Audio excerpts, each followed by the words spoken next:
Yo, what is up, everybody? It's your boy, Blaze McCoy. We are back live with another WrestleSense podcast, and tonight, for the first time ever, we are streaming live here on the Blaze Radio Network and on the WrestleSense podcast YouTube channel.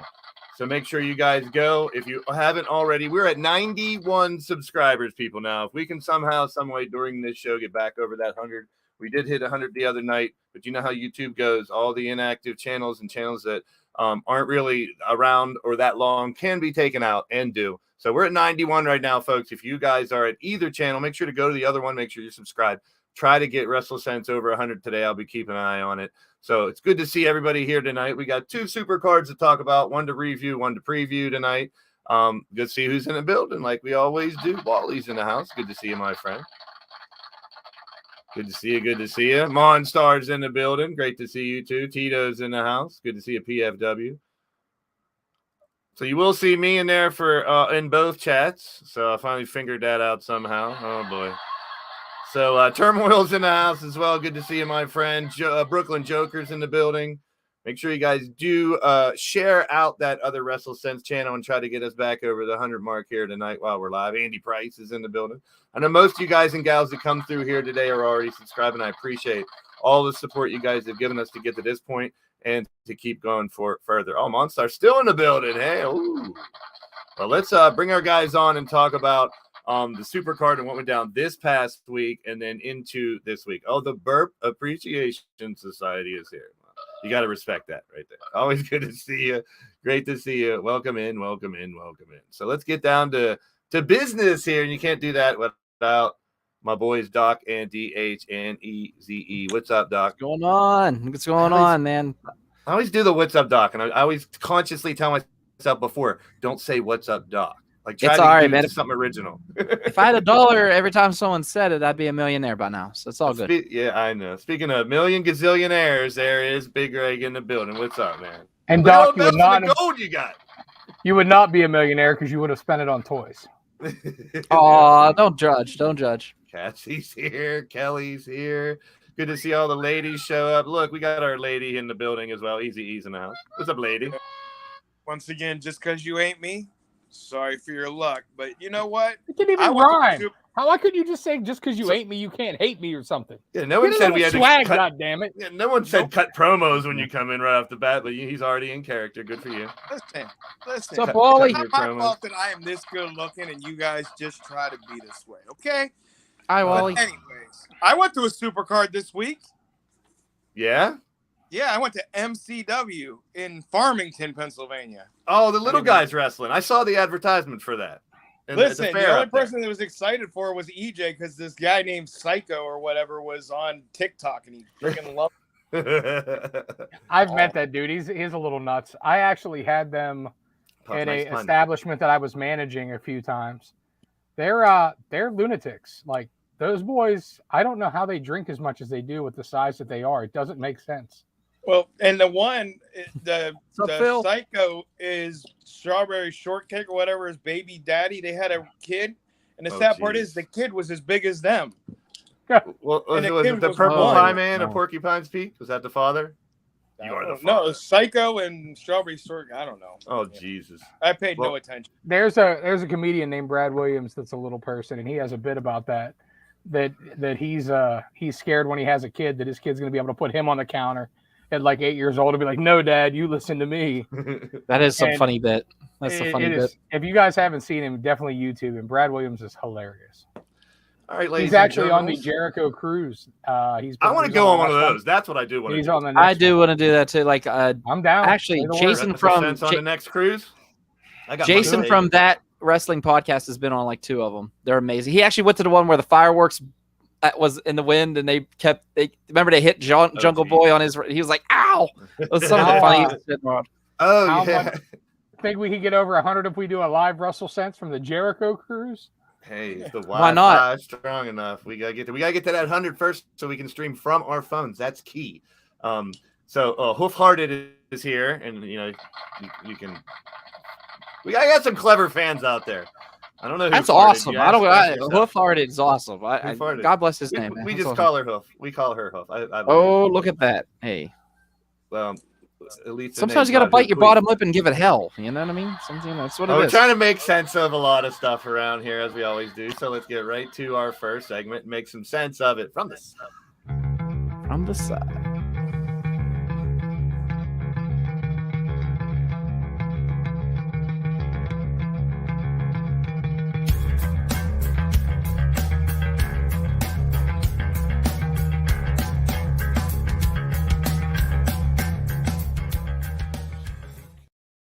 All right, so we're going to review what went down, and there's a hot caution, warning, fans out there. There's a hot topic in this segment. So if you're weak at heart or, you want to get too far out there, we toe the line around here. We don't cross the line. Just keep that in mind. Who the fuck said that? I just did. You can cross it. Well, this is Forbidden Door. It was a hell of a stat card, as you see here. We're going to go through pretty much match by match real quick, and the guesses that we had for the main card. Obviously, they threw in like 4 extra matches right before the show started. So we'll get right to the buy-in. 4 matches in the buy-in. I think we had like 1 before the thing started. Yeah, I missed the buy-in. I missed those matches. I was kind of bummed. Now we find out that Goto and Yoshihashi got match this week or Friday, tomorrow night against the Bucks. The New Japan Jet forgot them. Whoops. Yeah. Well, there you go. So QT Marshall and Aaron Solo started out against Goto and Yoshihashi, and I was impressed. I talked about this last week. My biggest thing going into this is the people that I didn't know. I didn't down talk them like, who the fuck are these guys? I was excited to learn who these new people were that I didn't know, and also see more of the Zack Sabre Juniors and the Ospreys and the Tanahashis and crap that we've talked about before. This match went to Yoshihashi and Goto. Like I said, now they're in line for that. Again, they got to beat the Bucks first. That's so WWE. I mean, they don't do it as much over in AEW. I actually think that's a slight jab at WWE the way they said it. Because the Bucks like to do that. They like to take the shot at the championship qualifiers, which I think is retarded. I mean, it's terrible. If it's overdone is one thing, but I mean, I don't mind it. You've got to beat them. If you're the Young Bucks overdoing something? No. Yeah, really. In my opinion, though, like that's what rankings are for. That's what becoming a number 1 contender is for, so that you get your shot. You shouldn't have to beat the same team twice. Yeah. And then that also adds to that 50-50 booking and that boring because, okay, we've seen it minimum of 2 matches now before we have a rematch if they won the titles. So, yeah, I don't know, man. I'm not a fan of giving away what you're trying to sell, which is essentially what a championship qualifier is. I'm giving you the tag team title match to make you want to see the tag team title match. I mean, that can work in very rare cases. Like, yeah, I'll watch the Bucks and FTR wrestle and then want to see them wrestle again, or the Lucha Brothers. But for the most part, no, I think it's a terrible idea. Yeah. Now, like you were saying, though, I didn't get to see the buy-in, so I can't comment on these. I was running late coming back from my motorcycle trip. Doc and I have a tradition of watching AEW together. This is the first one we didn't get to watch together. Yeah, it's been we missed you. Your nephew missed you too. So I ended up buying the pay-per-view and not being able to watch it until the replay. So I didn't even start watching it until 1 a.m. And I'll tell you, it was way better than I anticipated. Keep rolling, Blaze. I will make some comments as we get there, but I'm going to be pretty silent on these couple buy-in matches. Yeah, me too. No opinion. All right, my computer's lagging a little bit, so I'm just I'm catching up, so we're good. And the this might go a little further than it's supposed to because it's catching up. All right, Lancer Archer and Nick Camarado. This is basically a AEW versus AEW match, kind of. I mean, from what I heard, this was kind of to promote Lance Archer because he's in the G1 coming up. So he's also a member of Suzuki Gun. Yeah, so it does was make a big sense. Force in New Japan. And I saw a lot of people. I was watching some watch-alongs during Forbidden Door just to see how people were vibing it and stuff. And a lot of people were trying to pick who wins, AEW or New Japan. It wasn't really like a company versus company, best of 9, best of 7, because there were some mishmash stuff, and I didn't mind it that much. I think this show more about introducing us to these characters and bringing them on and just seeing if it works together, which obviously there's a lot of great reports coming out of it that it did work good together. Lance Archer got over on this one. And like I said, these couple, they just threw right at the beginning. Okay, we now have 4 buy-in matches before we start. My shit is lagging big time.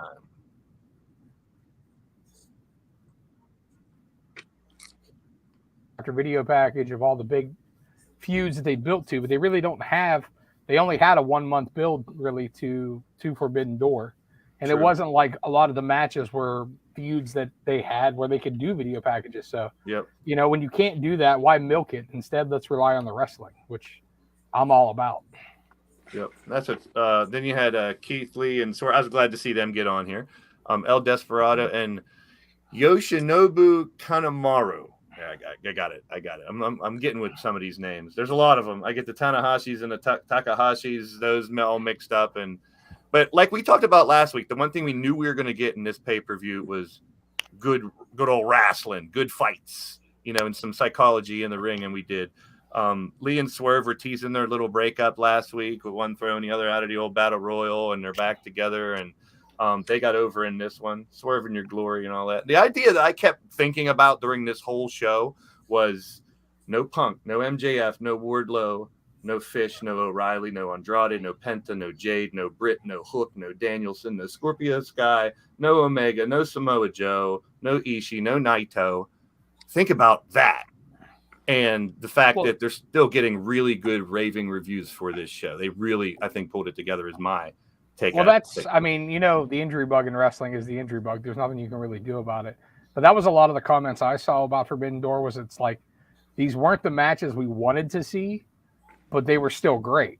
And that's why the talk of them doing another one, but this time in Japan next year, I think is phenomenal. I think if it was an annual deal, not saying that it always has to be New Japan or always only has to be AEW and New Japan. Like if they could even open the door and have a few more interpromotional matches, maybe with Impact or somebody else, NWA, something like that. Like that one time a year, that would be awesome. And change whose home turf it is. Like obviously this was in Chicago, which has been one of AEW's home bases in America, which is obviously AEW's home base, even though New Japan is, you know, does run shows here. But now if we flip it and do it in the Tokyo Dome or, you know, even in like, what the hell, the Dobu Hall or whatever, that would be awesome.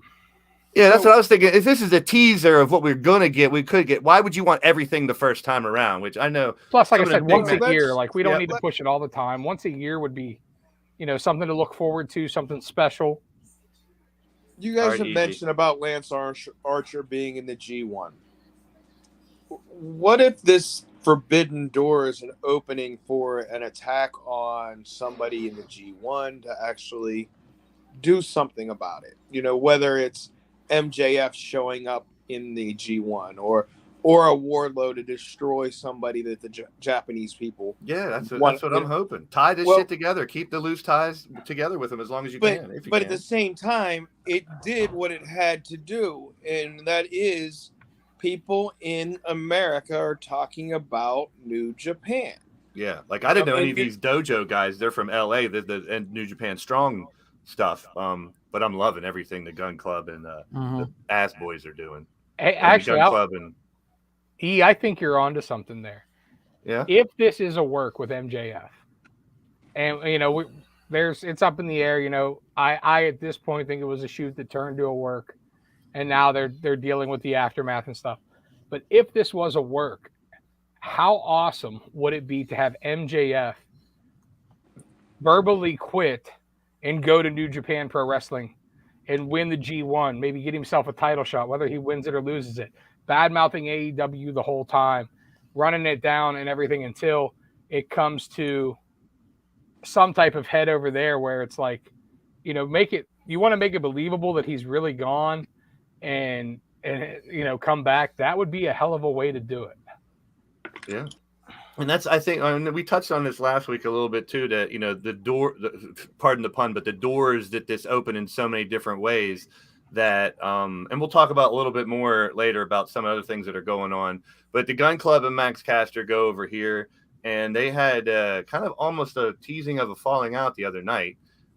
With Billy Gunn shoving down one of his sons and a big argument between them because what's his name? I always forget his freaking name. Not Caster's partner. It's inevitable. Anthony Bowens is who you're thinking. Anthony Bowens, yeah, he's not injured. He got out of the wheelchair. It's inevitable though that you can't keep Caster and Bowens heel any longer. To hear Scissor Me Daddy Ass every week on TV, though, is just that's amazing. That's the problem, though, is they're a victim of their own success. Yeah, they are so popular and so over with their gimmick right now that they're not getting heat. Like at first, whenever Caster came out with the raps and tore everybody down, that was getting them legit heat, but it's just not anymore. Now the fans are onto it. And it's like one of those things, like if you look at it with FTR, like with what they did, they played the heels to perfection, but they played the heels so well and respected wrestling so much that respect for wrestling flipped the crowd on them, and you got to go with it. And I think it's a great thing for Caster and Bowens. I think that even though they're going to have to flip a little bit, go a little more PG, Caster's not going to be able to tear in as much as a baby. Yeah, don't cross the line as much. Yeah, I don't think he gives a shit. I think he still will. Is a lie. Still have to hit the point. I think they're going to be over like Rover as baby faces, though. Yeah, good, Doc. Thanks. But all I wanted to say is this: my 7-year-old loves him, and even when they were heels. Yeah. I mean, when a 7-year-old is like on, like you all saw Bodie's reaction. Yeah. It's an energy. They bring an energy to the show, man. It's great. It's good stuff. But here's the thing. It's cool to like the bad guys. We talk about this all the time. So do they need to switch them to face? No. They can be heels and still get that cheap pop that still, it's cool to be a heel now. Yeah. Well, there was a lot of confusion on who's heel and who face anymore, and I don't mind that at all. I like the blurred lines. I like the gray area.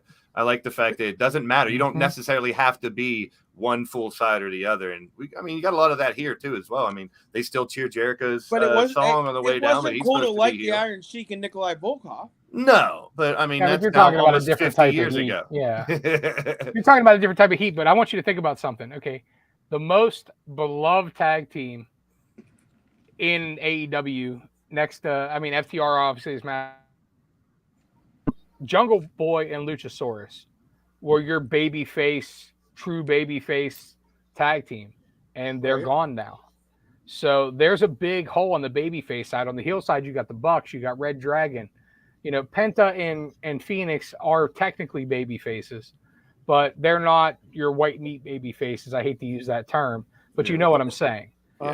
Whereas Caster and Bowens now being on all these Pride advertisements about, his sexuality and being open about it and everything has gotten him tons of respect, and also tons of new fans that might not have known that about him, might not have, but now have a respect for him and an admiration for him for, coming out that way and being so open about it.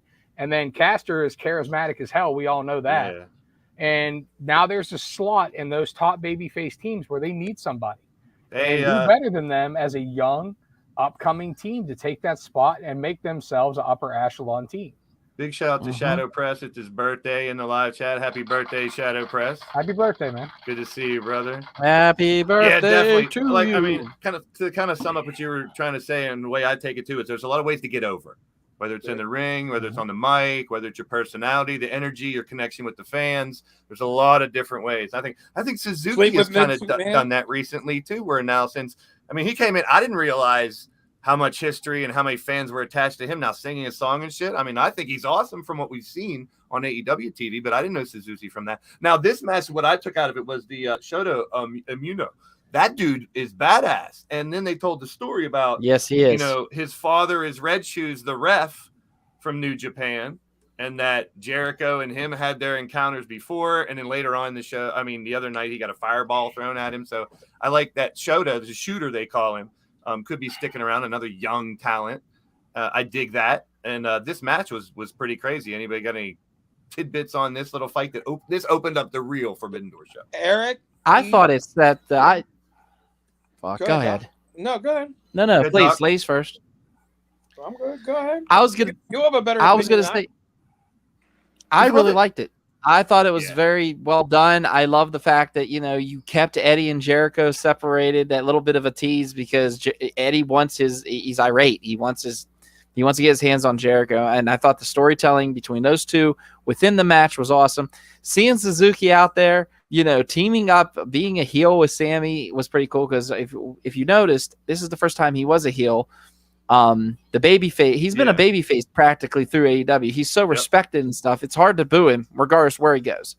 I loved it. I thought there wasn't that many botches in it. I just thought it really set the bar for this event. Yeah, I agree with everything you said. Yep. I mean, there's something else to add to that. I'm going to go the complete opposite way. Of course, I love Suzuki. I've seen him wrestle live. I love Suzuki. I love Jericho. Can somebody please beat the fuck out of Sammy Guevara? That's the whole point. He has that heat. No, it's not even get his ass kicked. It's terrible. It's just garbage television. And I hate to say it that way. And Eddie Kingston, I know y'all are big time favorites of this man. I just don't see it. Him and Moxley are on the same page as me. I just do not see it at all. I'm not a huge fan of Kingston's work in the ring, but his character work out of the ring and promos strongly bring his wrestling skills up. It makes the overall character like he is one of those guys, and don't take this comment the wrong way. He's not on the level of anybody like the Stone Cold Steve Austin, but you believed Austin was Austin. You believed that outside of the ring, Austin was a hard drinking redneck hellraiser, blah, blah, blah. There is no doubt that if you bump into Eddie Kingston on the street and say, watch it, bro, that he's going to be in your face cutting a promo the same fucking way he's cutting a promo on Jericho. Like, it's just so believable and so authentic when it comes to Eddie Kingston. And, in the ring, can he hang with, Daniel Bryan in a 5-star match? Fuck no. But can he make an entertaining match being the character and playing the character to a T? 100%. I don't know. I just don't see it. What I want to know is like, a lot of people don't like Sammy. Obviously, if you look over at the chat, I think Cougar Knight is saying yes, he's a freaking damn idiot. Obviously, I think he means Sammy. PFW agrees with Sammy. Yes, Sammy's not well liked. Sammy's not well liked at all. But I will say this about Sammy Guevara. On a personal note, today he actually sent a video to a local wrestling fan here in Pittsburgh's daughter, and him and Tay actually sang the daughter happy birthday. No cameo, no nothing like that. That's cool. Out of the kindness of their heart, because they met her at Steel City Con. I thought that was really cool. They are really good with kids. I will give them that.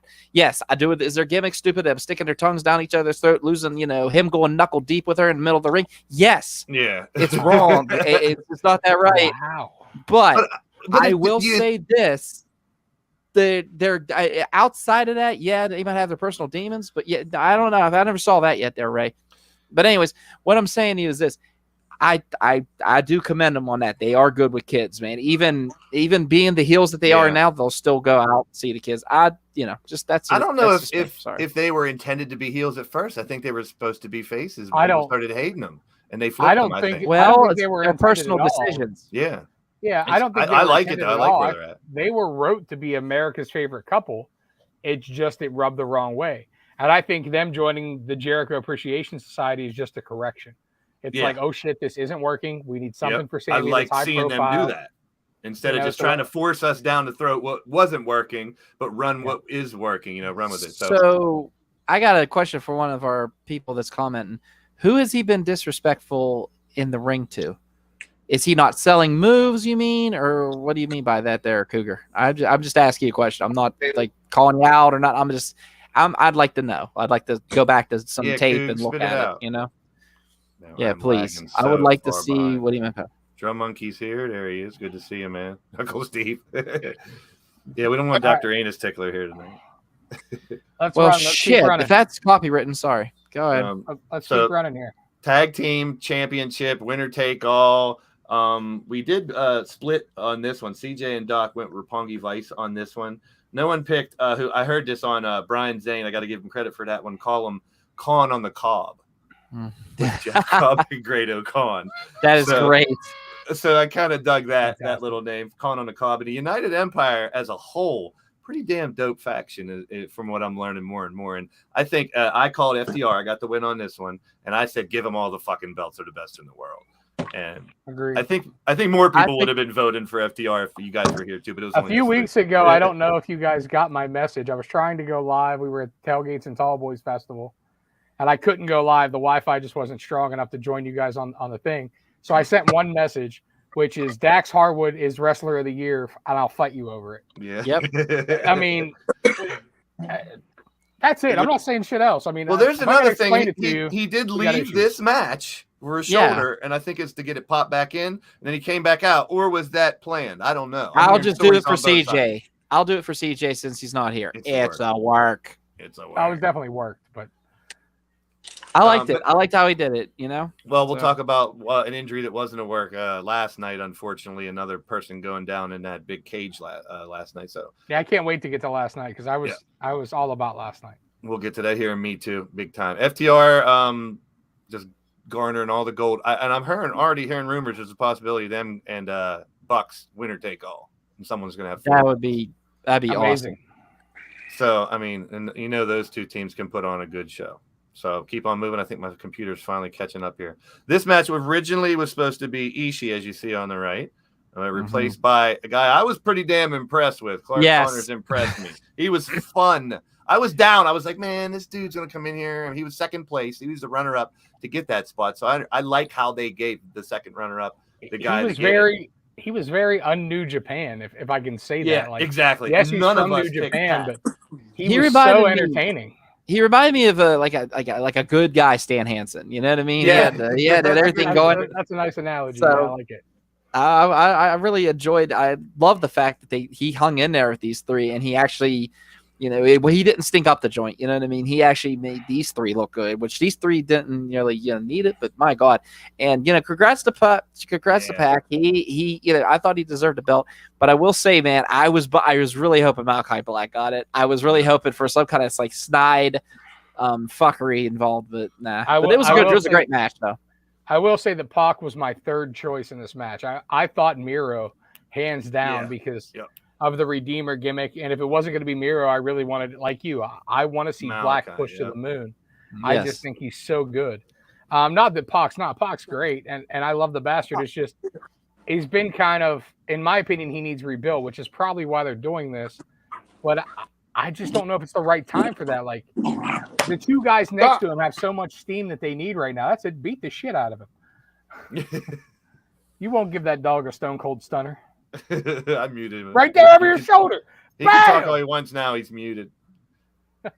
So me and CJ picked Miro. Doc picked Malachi in the picks, and Pac impressed. He deserved it, and I was happy with it. I was happy with the match. I was happy with the outcome. It was entertaining. Like I thought, Miro's a beast, man. I love Miro in AEW. There's also a really badass picture of Pac I found I had to put up here too. Not that. That is cool. Oh, that's awesome. That's just, and it makes. I appreciate that belt. I mean, it's the old school belt we talked about.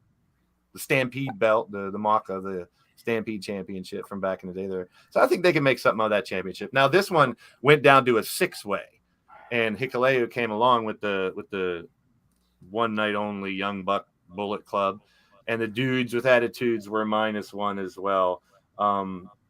Who was for it? For all of you out there that like that pic that Blaze had just shown of Pac, there is an Instagram channel that I want to shout out called Beyond Gorilla. It's just all one word, Beyond Gorilla. They do photos at AEW, but it's all like backstage, artsy looking, and that's actually where the Pac is that where that was from? Came from. There's some really, really good shit on that Instagram. If you're a hardcore fan, looks like it's just cool seeing like moments they capture and the way they edit them out. I think I showed you a couple of those, Doc, when we watched the last pay-per-view. Mm-hmm. It's a really cool Instagram channel. I enjoy it, and if you're a big fan, I think you'd enjoy it as well. So this match, like I said, ended up being a 6-man, a trios match. Takahashi had a fever, couldn't fly over. Shingo Tagaki, we got to introduce ourselves to, a lot of us. Speaking of introducing someone, come on, computer. Oh boy, we're big time lagging now. What? Really? I guess the donuts aren't being made. It's just my laptop. I can tell. Oh, we got this. Oh, sucky. Now, when they showed him in the rafters, I was like, is he really going to rappel down? Like, how many years has it been since Owen? We talked about Owen. I was going to say, I bet Eric's Owen heart meter was going the fucking off the rails. I thought he was going to do that. Falling. Owen. But then he did this as well, jumping off so another big time spot from Sting to start off the match. I kind of like his entrance. I thought maybe he wasn't going to be in the match at all, but it ended up going to the dudes with attitudes. Doc, what'd you think of this fight with old Stinger and the Bucks? I thought it was a good match.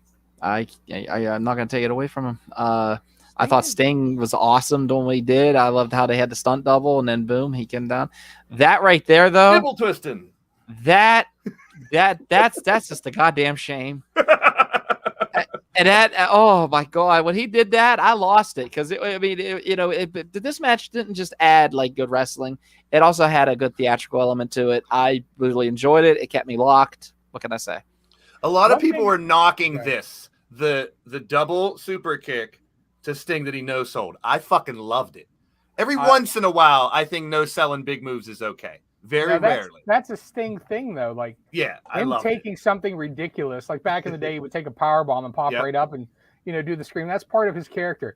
But what Sting has done fantastic. We all know his age. We know he's done some crazy shit. But Sting is not doing. And I hate to be disrespectful because I know we're going to talk about him later. But Sting is not doing the Ric Flair spot where he's like just getting by and only doing strikes and like playing a few hits. Sting is trying to make himself an integral part of the matches. Now, he's not going to work 8 minutes of a 12-minute match or anything like that. He's going to work 2 minutes or 3 minutes of that match.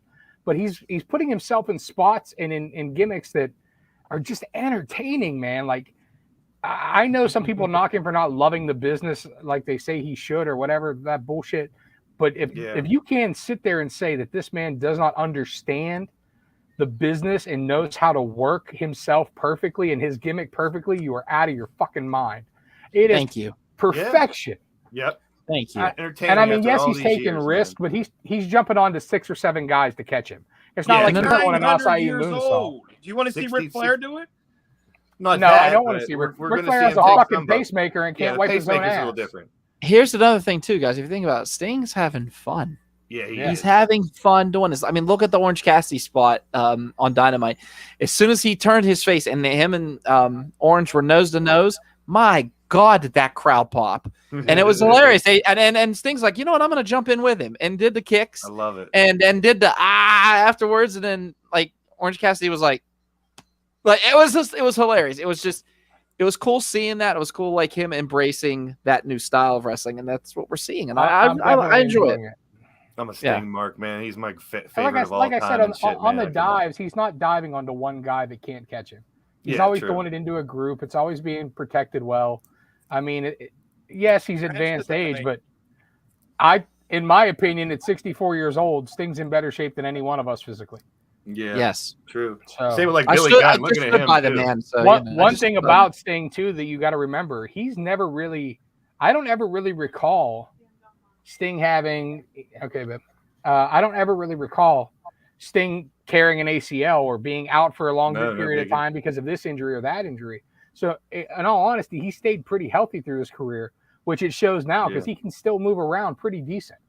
I remember the first time he left wrestling because I was a big Sting mark even way back in. I followed him like crazy. And when he left, it was because, like you said, he wasn't really into the love of the sport of wrestling and everything as much as people thought. But he eventually found out this is a great place to come back to. And I was so happy that he came back. And then when he came back in WWE so much later, I was pissed on how he did not get utilized, even in smaller ways, doses. And I'm so happy that he's getting this run in AEW. I think that was part of the problem, though. Like, did him and Seth have a great match? The match that he got hurt? Yes, it was a good match. But Sting shouldn't be put in a one-on-one main event match where he's expected to go 20, 30 minutes, especially with somebody with the work rate of, a Seth Rollins. Like, that's not the spot for him. Him being a mentor to Darby, working tag matches, 6-mans, 8-mans, doing spots here and there is perfect use of him to get the most out of his gimmick without, he would be exposed. If you put him in there with Pac for the Atlantic Championship and expected a 20-minute match, then we're going to see problems. We're going to see him exposed for the fact that he's 64 years old and can't go like that anymore. But seeing him in a tag match in a 6-man where he only has to work 3 minutes of it, 5 minutes of it, absolutely. So speaking of work rate, let's talk about this match. What the hell's going on with? I don't know. He keeps losing his signals. So Ospreay and Cassidy. I knew this would be entertaining. I didn't know. I was hoping it was gonna, Yeah, and that's what a lot of people said. Yes. We were thinking it could be come through. So what'd you think about this one, Doc? I loved it. I liked the fact that, everybody thought Orange was going to shit the bed in this, and like Will was completely superior to him. And I thought they sold each other like pretty much like two used car salesmen. I mean, they were just slick. The moves were smooth. It was a great, entertaining back and forth match. Will Ospreay, of course, was victorious, but I mean, who didn't see that coming? Yeah. However, Orange Cassidy proved that he can hang in there with anybody, regardless of his gimmick. Yeah, I agree. Ray? Wait. Was that the same exact thing that you were going to say, or what? No, I agree with you wholeheartedly. My favorite spot. Okay. My favorite spot, though, was the abdominal stretch where Will Ospreay stuck his hand in his pocket. Yeah. And then pulled out the middle finger. Yeah. Ospreay's gold, man. I'm really loving Ospreay. I hope they continue to use him. There's a lot of dream matches I can just rattle off right now involving him. Well, one thing it opened, Will Ospreay made it very clear that he did not want to, had no intention of coming to AEW, that he wanted to be in New Japan whenever AEW first opened. And so opening this door, whether it's down the line where he jumps ship or whether he does just some spot shows here or there, maybe a title feud here and there, is great because this is the first real major exposure that Will Ospreay is getting to the American audience. He was in Ring of Honor, did some stuff with Ring of Honor. He, did some MLW stuff, but this is the first real experience, and they're seeing that. I mean, this dude is phenomenal. But Orange put on a great match with him. In my opinion, match of the night. Thanks. Orange Cassidy, yes, the gimmick is ridiculous, but he does it so well. Yeah. And he can really work. Brandon Ace said it the best, though. Did you just read that? He said they shut up a lot of people, which they did shut up a lot of people. Thank you, Brandon Ace. Yes. So, and then the next thing that happened, maybe Brandon Ace and Andy Price, they're big New Japan people, so they know a little more than what I'll admit to know. Like, I didn't know who this guy was. Holy Shibata, where's he at? There he is. And he came out, and people popped, and they explained it. That's one thing I really want to point out about this whole Forbidden Door show. I think the announcers were genius especially, and I fell in love with Kevin Kelly all over again. The way he was explaining their move names, the specific move names of the New Japan wrestlers, the connections that they had with some of these AEW wrestlers, the stories behind what they were doing, the description of some of the moves in general. I was just like, this is one of the best called shows I've ever seen. Kevin Kelly is highly underrated. How about when they pointed out the sign? The fan said, "If Shibata comes out, I will cry." I thought that was it was awesome. He came out, and I mean, I thought it was really cool. He made a statement for himself, like Bodie was watching, and he kept saying, "Who's this guy? Who's this guy?" And when he saw this guy, he was like, "Wow, Dad, that's the guy I want to learn more about." So like we YouTubed a couple things, it was fun. It was really, really cool that like these younger kids got an experience too, just learning about these guys. It was kind of cool. It was kind of like a wrestling who's who and just an educational piece. It was awesome. I wanted to learn. I loved learning instead of just saying the same dozen superstars to coin a word every time. Like, I know these people. I'm familiar with all those. I love the intrigue and the mystery behind some of these guys. Something I would love to watch? I would love to watch one of those car ride things where they do like the Road Chronicles with just Kevin Kelly and Excalibur doing a 4-hour drive and talking about wrestling, because those two guys have a world of knowledge that is ridiculous. And I would just love to see them riff and talk about random shit. So he got him and Cassidy got a little face off, and Cassidy put his glasses on him, and they did a little shtick, which was cool. So I appreciate it. I love how they're leaving a lot of loose ends after this show. Makes me think they're gonna do more, and that's exciting. Like, they got that little hook you make you want to come back type shit, and that's what I love about AEW. As long as they don't overdo it, I'm all for it. Like I said, an annual thing is fantastic. We guessed it. We all pretty much thought it was going to be Claudio, and he looked like a beast. He got a great pop. Once again, we've said this a bunch of times. I'm kind of glad I'm not saying this when Easy's here, because I know he'd clap against it.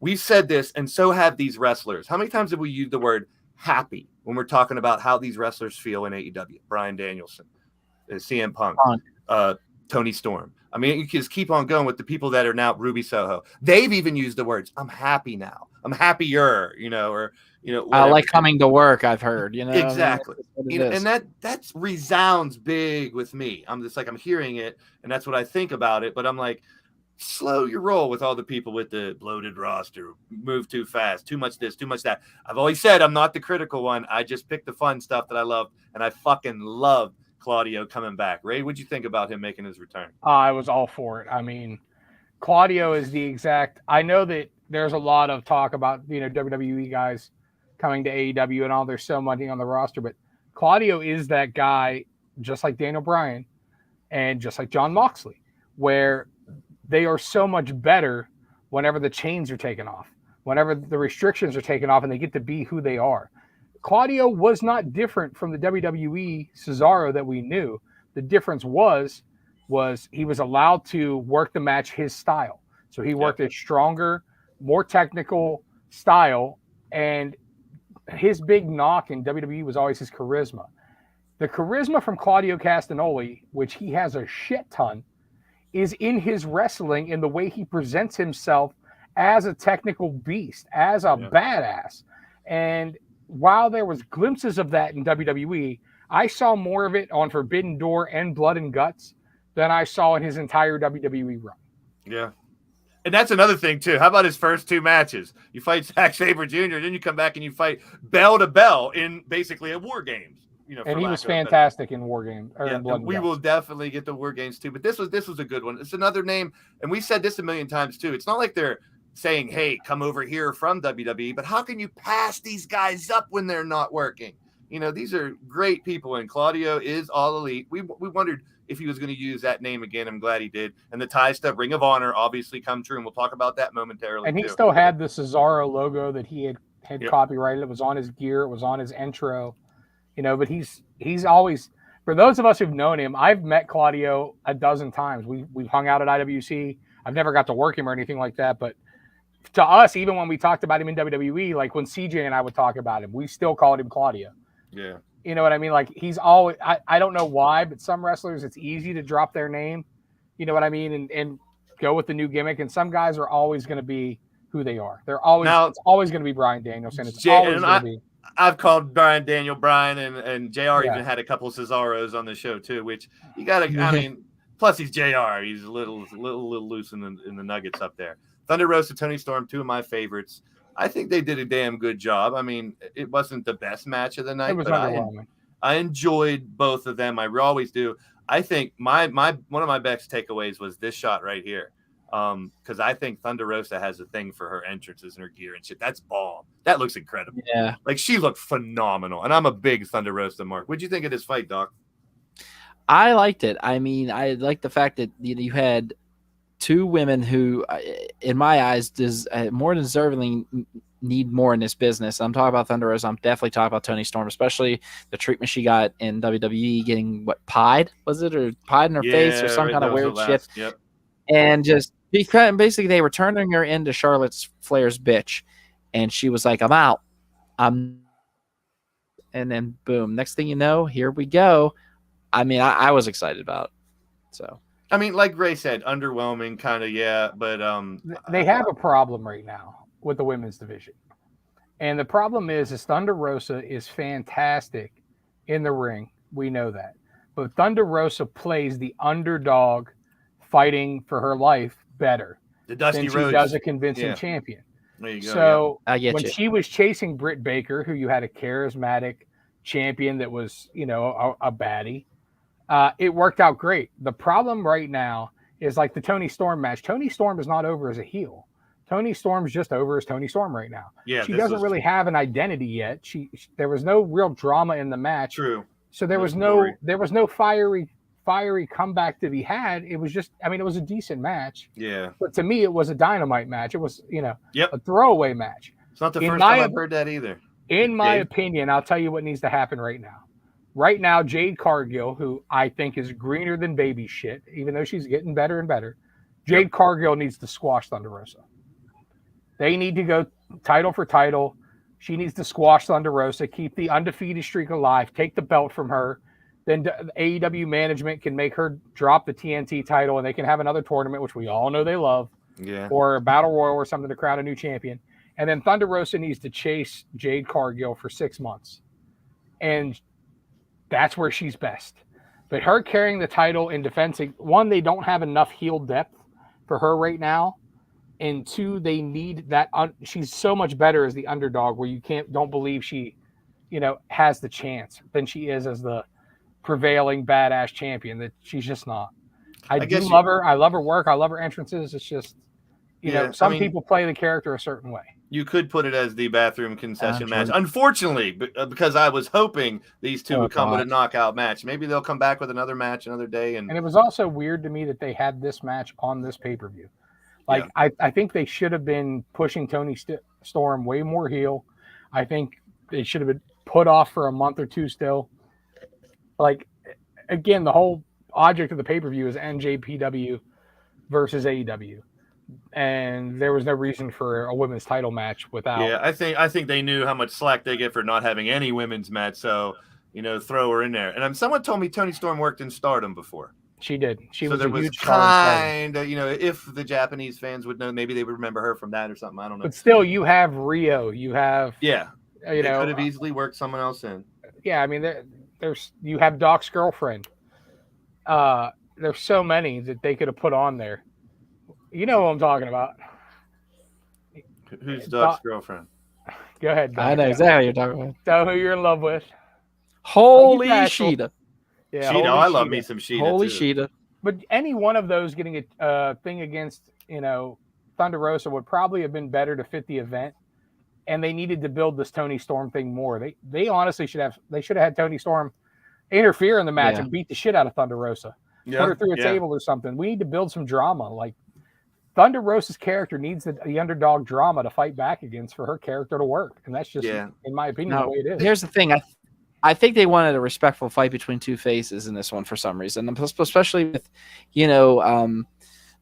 just everybody's big on the handshake after the match. And, I think that's what they really wanted, regardless who won or whatever. I think they wanted to see that, which, you don't really take anything away from Storm losing. You don't really take anything away from Thunder Rosa if she lost, But you really want to build that title reign. It's in our comments, though. But we have fans saying bathroom concession match. I mean, and unfortunately, it was it wasn't as good. There's a lot of work. Let's just leave it at this. There's a lot of work in the women's division still. Unfortunately, they have a shitload of talent now. They're getting it. But I agree, there is a lot of work in the women's division yet to go. But I'm giving them the chance. I'm giving them the opportunity. How long before we had a women's revolution in WWE? It was decades. Yeah. So I'm not trying to rush into throw a bunch of women together and have a It'll happen. It'll come. I think they got. It's Kenny Omega is helping running it. I'm just saying, as a booker myself, you have to play to the strengths of who you have. True. And I think that's where the problem is. They don't know the strength of some of the girls they have, and they're trying to fit square pegs in round holes sometimes just to make it work. And it doesn't work, and it's gonna shit the bed, and we're seeing it. And then AEW is obviously getting flack, and they're trying to correct and fix it, but. The problem is right now that we just don't have defined characters. We don't have defined gimmicks with the women's division. Everybody's just kind of floating along. You have Britt Baker, who's over like Rover, and there's a reason. She has a defined gimmick. She plugs the shit out of it. She's a great worker and a great talker. Jade Cargill, who is, as I've said, is not the best worker, but her gimmick is over like Rover. She plays it to a fucking T, and that's why she's working. But even like Tony, I feel like Toni Storm's in the same thing as Ruby Soho. We know them. We know they're good workers. We know their quality, but they haven't found their niche, their thing in AEW to make people care about them yet. Yeah, throw Athena in there too, because I can't wait to see her come around and do her thing too, because I really enjoyed the former Ember Moon. I'm glad she's in there too. One that did not disappoint this match. We knew it was going to be a great match. The only thing that people were unfortunately talking a little more about is the ending, because of the fact that Okada, I guess, was not supposed to be pinned. I called an audible for Cole to get covered at the end there, because it was a really weird ending. But the match was fucking great. All four of them put out. They are four of the best in the fucking world. They showed why. And once again, here's a good example of a fatal four-way. I've seen really bad examples where people lay around for a while. This was a fucking great example of a fatal four-way. And if anybody bitched about Adam Cole before or said that he's not the worker that he is, watch this fucking match and go fuck yourself. Adam Cole is one of the best workers in the world, man. He was phenomenal in this match. Cole did get injured, and how did he get injured? Did they say what it is? Did they say what his injury is? Nah, I don't know what his injury is yet either. I just heard All right, he was thank you. I did hear he got hurt. I was really worried about him. I mean, they rushed right to him after the match. If you noticed, There's some Britt very Baker went on unfavorable. Twitter. There's some unfavorable pictures of Adam Cole where people knock his body, and that's the big deal. But I think We're gonna talk about pictures here in a little bit. Let's just wait on that. Okay. Finish your thought there, Doc. I didn't mean to interrupt you. Finish your thought, Doc. I didn't mean to interrupt you. No, it's all right. This match, Doc. The injury is believed to be a concussion. All right, so he must have took one kick to the head. He must have hit hard somewhere. I didn't notice it because it was that damn good of a match. There was so much chaotic going on, but I had a gut feeling that you're not going to take somebody like Switchblade Jay White, who just not only has a pristine about himself, but has fought so hard to have that belt around his waist or in the picture around his arm. And I feel like they weren't going to touch this. They weren't going to touch this title reign with a 10-foot pole. But I still give it up to Adam Cole, for sticking in there as much as he can. I mean, we've seen a couple wrestlers, bounce back from getting concussed in the match and actually working with the concussion. Prime example is when The Miz fought Cena at WrestleMania. Miz took a header right onto the cement floor when they were fighting outside, and Miz went through it. And if you remember the next night on Raw, John Cena says, "You know what, Miz? You said you were going to bring it, and you brought it, and you worked through it." And when he said that, he was giving Miz the props he deserved for working through that match. I'm going to give the props that Adam Cole deserves for working through that match. I mean, if you look at Britt Baker, she took to Twitter even saying, if you were to trash my boyfriend for the job he did on this match and for the injury, there's something wrong with you, which she's right. She's absolutely right. People like to pick out the negative parts, and they're going to talk about the ending is a big part, obviously, but that was just a phenomenal fucking fight. And I hope to see more Okada. I want to see him and Paige fight eventually. I want to see Omega and Okada go again. Hopefully we'll see. Maybe they'll work it into what is Dominion or whatever their other pay-per-view that's coming up in New Japan. So if they continue to work together, and this is where it all came down to it, Moxley and Tanahashi, the picks, because I picked Tanahashi. I really thought they were going to throw the Forbidden Door for a loop and have him stick around until Punk comes back to face him. CJ and Doc picked Moxley, and that had CJ with 4 out of the 9 matches, right? Me and Doc with 6, so we tied. So me and you, Doc, we're now the champions. Yay! So we got 6. That's because DH didn't play. If DH played, we probably would have lost. We would have lost. Doc, give me your thoughts on the main event, man. How it went down, and what your thoughts? Blood. Tanahashi showed that he had more of the technical sense. That's what I liked about it. Moxley showed more of an edge with the aggressor. Just this using the tools to being like a hardcore wrestler. I loved how these two intermixed their talents together. It told a really great story. You have Moxley, who's wanted a piece of Tanahashi for how long. They finally had their match. Great handshake at the end. And I thought it was a really good way to slightly close the Forbidden Door. Yeah. Ray? I liked it. It's just following the 4-way. I put them in a rough place. True. I thought they did a good job. Yeah. They're both professionals. I'm glad that Moxley went over. I know that everybody wants to see Punk and Tanahashi, but I hate seeing the AEW World title, even in an interim sense, being on someone who's not going to be there every week. We knocked WWE for that same thing. And I feel like it's almost a redemption story for Mox. He came into AEW, right off the bat, feuding with Jericho, won the title. His title reign was underwhelming because he was a victim of, the pandemic and, closed door shows and all that stuff. And I feel like this is the first time we're getting to see the real Jon Moxley hold the title. He's clean, he's clear, he's working the best he has, he's cutting the best promos he has. I love him in the Blackpool Combat Club. And having that kind of stable around him now. And it's one of those deals where he's so over as a babyface that when Punk comes back, we're going to get the Punk we want. Yeah, because Punk can't come back as a babyface now. He will the first show. Yeah. He's going to have to flip. Yep. He's going to have to flip to make this an interesting feud. And we all know that a heel Punk is the best Punk. I'm so glad you brought that up, though, too. The fact that, it's like a redemption story for Moxley. If you guys watched the scrum afterwards, the media scrum, he brought that up specifically, how much this meant to him. Now, is it technically his second reign? I'd say yes. I mean, he's the only one actively with the title, but he did bring that up. And you think about it, and we talked about it last week and the weeks before with Jeff Hardy and all that other stuff, what Moxley went through and overcame. And now to come back and fight again, he was chunkier before. You know, he came back and looked better. He sounded better, like you said. And now to get that championship and hold the reins, so to speak, for AEW, I think it's a perfect fit. It makes so much sense now to me.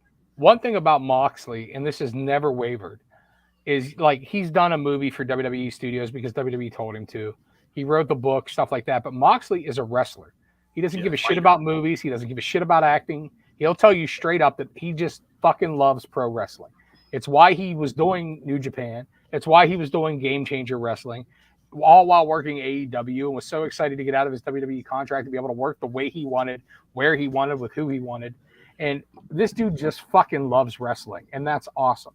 And to see him overcome, you know, his personal demons, to see him on a better path, and to see him take whatever they give him and not complain about it, but make it his own. Like in the Blackpool Combat Club, that could have went a whole nother way. Yeah. Like that stable could have went bad for Moxley because Moxley was over in his own way. But in all these promos leading up to Blood and Guts and all these promos leading up to this, Moxley hasn't changed his character or wavered at all. He stayed that kind of badass rebel. I don't give a shit. I just want to fight. And it's fantastic. And like I said, it's going to make for when Punk comes back, the best feud that Moxley's going to have in AEW. So here I saw Drum Monkey saying the wins and losses. And, I, you know, for argument's sake, I really analyzed it to try to get a win-loss. So, like Lance Archer, we talked about. He's in the G1. Let's put him with New Japan. So the buy-in went 2-2, if you get technical. And going through the rest of the stuff, Jericho and AEW won because you have more than one person on the other team that has connections to New Japan. FTR won, so that's AEW. Pac, AEW. Then Sting and Darby had they both had one. I think forget how it, but if you take like Tony Storm, give her the benefit of the doubt. That's the thing, though. Like, it's not that I disagree with Drum Monkey, and I'm not trying to put you down or anything like that. I just don't think that was the purpose. No, that's this my wasn't point. A bragging rights type deal. This wasn't a Survivor Series type deal. This was just a showcase of our companies. And you know what I mean? Trying to make some dream matches. You know, which granted we didn't get a lot of the dream matches we were expecting. But I still thought they put on a fantastic show. The crowd was hot all night. And I thought a lot of the, like you said, a lot of the New Japan guys came out looking good. Like the guy in the 4-way match, the Cowboy. I'm interested as shit now to see more of him. Clark you know Connors. what I mean? So, and he's out of the LA dojo. So in New Japan Strong, you can see more of him. So it was actually 7-5-1. So it's really not that big of a difference. Like, that's why I wanted to bring that up. That just wasn't the purpose. Anyway, and that, exactly. That wasn't the purpose. If every AEW guy won every match, then it would be something. Yeah, that's a different story. That's kind of dicked up. But so now we have our interim champion. It is what it is.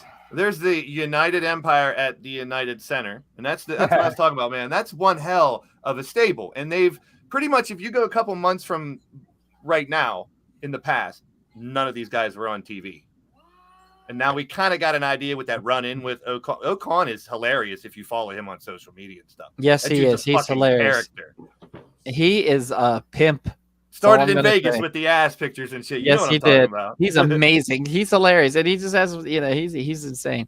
They have actual gold in the United Empire right there. I love it. I think that stable's phenomenal. So let's talk a little bit about more what I talked about earlier, the scrum. And let's talk about, and I know Doc wants to get the word in here. People are knocking Tony Khan for the way he's hugging the performers. Yes, is it silly? Yes, is it a little weird? Yes. Is it creepy to me? No, it's not. And I'll let Doc sound off because I know he really wants to. This is love and passion in its purest form right here, in my opinion. That's emotion that this dude is so. People call it his those are his wrestling figures and stuff, which I get the analogy. He's got all these superstars thrown in his lap, and now he's in control of it. I think he's doing a phenomenal job for what he's doing. People knock him and say he looks like he's on 9-8 balls that he snorted before every show and stuff. And yeah, he's a little amped up, he's a little crazy. I'm not judging the guy. Who wouldn't want to be in his fucking position if you're a wrestling fan? Thank you. So I love the emotion he's showing. Go ahead, Doc, get your 2 cents in. Here, let me go ahead and read this definition to some people out there that need to hear it. Cyberbullying. Cyberbullying is a form of bullying or harassment using electric means. Cyberbullying is also known as online bullying. It's become increasingly common, especially amongst teenagers, as a digital sphere that has expanded and technology has advanced. It also is the electric communication to bully a person, typically by sending natures of an intimidating or threatening nature. Here's what's up, people, and I'm just going to go ahead and lay this out right now. The bottom line is this. The man is a hugger. The man put on one of the best, and I do mean one of the best pay-per-views we've seen in a while. It was definitely worth $50. Yeah. I'm proud to say that I put that $50 down to watch it. I will say this also, that he is not the only person that hugs his talent. Triple H, there is a bunch of photos out there. When Ricochet won the United States title, there's a picture of him hugging Ricochet. Not like that, though. Not like that. Hold on. He wants to have Cesaro's baby right there. No, he doesn't. He hugged a wall and his face got smashed. This is why I'm pissed off, because these assholes out here online want to go ahead and bash him for that. And that's bullshit. The bottom line is this. He is making wrestling fun again. Not, oh, he's a savior. Oh, he's a god. No, he's Tony fucking Khan, whose dad owns the Jacksonville Jaguars. Does he have a lot of talent? Yes. He was excited. I mean, Claudio Castagnoli got up. The last line he said was, and I quote, Claudio is all elite. You know, the simple fact is Cesaro has never had a chance at WWE, for the simple fact is that he has a little bit of a speech problem. I mean, he's Swiss. He has that problem getting it out there. And simple fact is that, you go ahead, and these people are attacking him, and it just sickens me. I mean, fucking Triple H is hugging Damian Priest in a hot tub when he won the we're not shaving each other's backs or anything. But what I'm trying to say is this, guys. And Tommy Dreamer said it best up Busted Open. People are assholes. Yeah, they are. Online. They're bashing Cole for getting hurt. They're bashing Tony Khan because he gave a hug to Cesaro. He hugged a fucking wall, for God's sake. My face is going to be like this, and maybe look at the passionate sense when he hugged him. I mean, if you look at the way he hugs him in live action, he hugs him and bounces the fuck off of him, and then he grabs him back.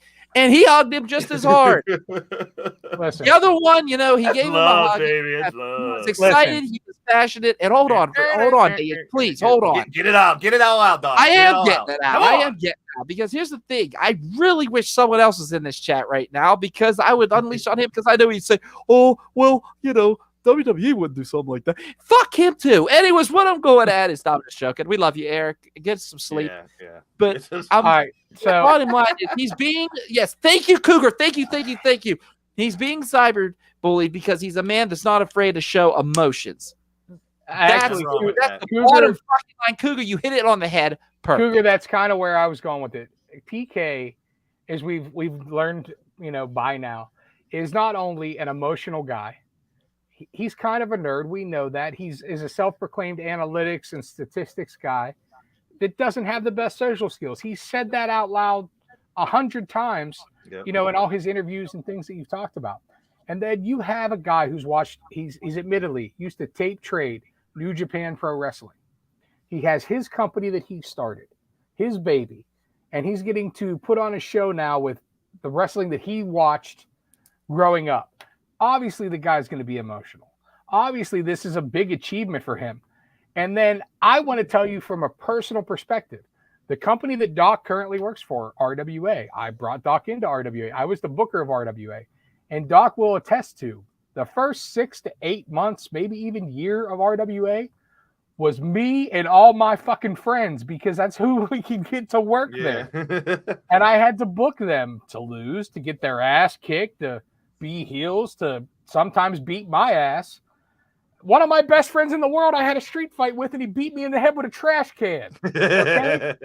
This is wrestling, people. But once you come behind the curtain, there is no gimmick any longer. We don't work the gimmick behind the curtain. Behind the curtain, into the media scrum, we are one big family. Even if I just cussed you out in the ring and beat the shit out of you, you're my fucking brother, and I don't want to hurt you. And afterwards, let's go get some goddamn Denny's and a drink. Okay? Or Manny's. I mean, how many moves, and I've never been a wrestler, but I've heard you guys discuss it. How many moves rely on the other person to do a lot of work to 90% accomplish of these wrestling. moves? Yeah. Yes. If I want to keep punch you, safe in Blaze, the if I ring. want to punch you in the face for real, I'm going to break your Yes. jaw. Yep. I But have to react. I'm and going to help that. throw 83 punches at you in a match, and you know what's going to happen afterwards? You're going to feel a little bit of soreness because I made a few connections, and you might have got potatoed once or two. But I'm not trying to knock you the fuck out in the ring. It's just not what we do. But what I'm saying is these media scrums after, I love that AEW does. They're great. I fucking love them. But this is after a 3-hour show where the man who created it, wrote it, booked it, got to see it go. Ask Doc how I was after RWA shows when everything went fucking fantastic and when the crowd was rocking all night. It's an emotional fucking roller coaster for. He kissed me on the cheek. I would never fault someone because for how I they did a show their good job. I was kissed by that man down there. It's an emotional roller I was. coaster. I'm proud to say that. And then The here's the thing, too. anonymity And if I of the internet. Hold on. Let me get this out. Please, I'm so sorry. All I'm going to say is this. Every promoter I work for, no matter who it is, no matter what talent's back there, they're family. And you're damn right. I'm a hugger. I hug every single person. Unless I first meet you, then I'm not hugging you. Fuck that. But all I'm saying to you is I will give anybody out there a hug. And you know that this right here, these pictures make me want to work for Tony Khan more. He's not there to use talent and use them and then, hey, let's release them. Fuck it. Like some other companies. No, he fucking cares. Yeah. And that's why I do what I do, because of pictures like this, because I want to work for someone like that. You know, I get a hug from the RWA promoter, Dr. Feelbad, every time I see him. He gives me a hug and he says, you know, man, I'm happy you've been here 13 years. And that is amazing. And yes, Claudio flat said he was happy for the first time to come to work. Yep. Do you know how that makes somebody feel? Speaks volumes. Amazing. Man. Yes. I've been on both sides. I've had the highs and lows as a worker, and it's an emotional roller coaster as a worker. You know, you have the anxiety, the butterflies before the match. Am I going to do everything right? Am I not going to get hurt? Is the crowd going to be into it? Blah, blah, blah, blah, blah. But as a booker too, whether it's, you know, Tony Khan, like I wrote all of this in a notebook. I laid all this out in my head. I saw everything happen. And it's an emotional thing, man. It's an emotional thing when it works, and it's an even more emotional thing when it doesn't. But like I said, for him to be able to put this event on with the company that he created and the company that he watched growing up, see everything go, the show was great. He knows the show was great. He heard the crowd. You know, I mean, my God, it had to be the best high in the world for him. Yeah. And then he goes right into the media scrum and doesn't hold anything back. Talks about everything openly. Perfect example what he just said. Yeah. Claudio even said like he's a kid in a candy store with all the dream matches he wants here, and AEW. He's so happy, and that's kind of like how TK is. He's a kid in a candy store, and the scrums are great. I mean, it's kind of like, don't worry about a scripted anything. Just go back there and talk like a sports performer just won a Super Bowl or after the baseball game or something like that. I love that shit. Jay White, John Moxley, Okada, Claudio, Thunder Rosa, FTR. I mean, they all came there and just shot the shit, and those are great. I look forward to those after the show. Absolutely. I'm like, man, but I'm tired because they want to have 15 match cards for the last couple of pay-per-views and up till midnight. Now, this is another announcement we got at the Scrum. Ring of Honor's back, July 23rd, Death Before Dishonor. Yay. And you got the champ there in the front, Gresham. You got the tag champs, FTR. You got Lethal, a staple there. You got Samoa Joe. You got the pure champ, Yuta. You got the women's champ, Mercedes. They got a nice little line up there. I'm interested to see who they kind of not really move over there or use over there more. You know, I don't know. It's going to be very interesting to see how. Well, I don't Tony think they're going to move companies. Anybody until they get TV. But does he get a figurehead for ROH? That's what I want your opinion on. Does TK get a figurehead for ROH, like a Triple H for NXT type thing to run? In my opinion, he should. And honestly, I thought that was. I thought that was going to be the role of someone like Cody Rhodes, obviously before he left the company. But there needs to be somebody there. I don't think they should use Regal. Not that he wouldn't be great in it. I just don't think they should because of the NXT comparison and because of that. But I would love to see. I would love to see somebody like Jerry Lynn or Dean Malenko or one of those guys that are old school that are back that could at least be, you know, even if Tony's writing everything, but could at least be the figurehead or whatnot of ROH. And Sanjay Dutt. That's a good one. That's a good shout there, Doc. Well, he's kind of already in a storyline. Yeah. But not that I disagree that he would be. Yeah, doing but it. I mean, Eventually, I want to I mean, see in people this could be pay-per-view- storylines and still run shit. All You I did want it. to see in this pay-per-view, if he's healthy, That's a Is good give idea me- too. If she gets Maria, give me Claudio versus Yeah, him too. Brian Danielson. Well, there's another feud that we'll talk about that is old school ROH, and we'll talk about here in a little bit. And it ties together something from the beginning of the show, too, which I'm really interested to get your take on. So here's your current champs in AEW, including your interim champ. And we discussed a lot about what maybe the FTR and Young Bucks thing could happen. We got, who is it, Wardlow fighting Scorpio for that TNT. So there's a lot going on with these championships. And I mean, like, the only thing is that women's division. We'll see where they go with that. So who knows? I mean, so we did get the Forbidden Door on the Cena celebration, so to speak. People were kind of saying, hey, and this is another thing why Tony Khan is so fucking cool. They came to him a while ago. I saw a report that they came to him about a project for some top names, and Tony Khan was supposedly going to approve it. This had to be what it was. So the Cena celebration, you got, well, they called him Chris Jericho, they call him Big Show and Daniel Bryan, and they got their words on it. Now, of course, there's a lot of people online jumping to conclusions. Oh, we're going to get it. You know, I would love to see a Forbidden Door between the two big companies, but I don't think it's ever going to happen. But this was a bright spot to this. The Cena thing wasn't that big deal for me. That's why we're not really covering it. But to see these three there, just to see it there, you never say never. It's pro wrestling. It's good to at least see that they did something like this. I mean, what Jericho was on, Broken Skull sessions too, not too long ago, where people are like, oh my God. I'm not reading any more into it than the one-time thing for Cena. Well, I mean, it Tony just goes to show you that Tony Khan cares about professional wrestling as a whole. Yes. You know what I mean? He's That's not gonna withhold his guys. I mean, will he withhold them from wrestling in WWE? Most likely, unless there's some kind of agreement. But when it comes to video packages and things like this, why shouldn't they? These are guys that have profound effects on on Cena's career. So why blackball them and act like they don't exist? You know what I mean? Yeah. And why would Tony say no? I mean, it's promoting his company, and I'm sure he has all the respect in the world for John Cena. So yeah, I'm sure he has respect for Vince McMahon too, in a way. I mean, if you think about it, I mean, if you look at WWE, when they were WWF, they spawned a lot of things going on right now. Mm-hmm. And I mean, if it wasn't for WWF or WWE, excuse me, you wouldn't have AEW. I'm just going to be honest with you. You wouldn't. True. But you know what? It's awesome. We have to, just watch all of it. I'll say it till the day I'm dead. Watch all of it and just have a good time. I know it's not possible, but I put a picture of Julia Hart on here because, well, she's Julia Hart, and I think she looks amazing. And she came out. If you didn't see, it was on Dark Elevation the other day, where she escorted the tag team of Brody King and Matthews to the ring. Buddy Matthews, Buddy. And it looked fucking dope, like her coming out with them. I really enjoyed it. I'm excited to see where they're going to go with it. That was another one of those long stories like the Christian one that we talked about. Now let's get the blood and guts. Last night, I even said it to a couple people beforehand. I'm a huge, huge War Games mark. Yes. The idea of 2 rings, not only in the main event, but 2 rings for the matches before intrigues the shit out of me. I remember the first one. I had the VHS. I was all about it. I'm still am. I was a little disappointed the way WWE ran their War Games in NXT. It wasn't the same exact rules. These are a little bit closer to the real rules. This match had a little bit of everything throughout the whole time. My take on it was there was 2 things that people were picking out of it. One was the pile driver on the glass that Jericho did was during the fucking commercial break. That was just bad production. They did show the replay as soon as they came back, but him dumping that glass and they were in the fucking picture-in-picture, I'm going, no way are they going to do a spot. They were also on the top of the cage. You can actually hear one go to the other one. Are we back from commercial yet?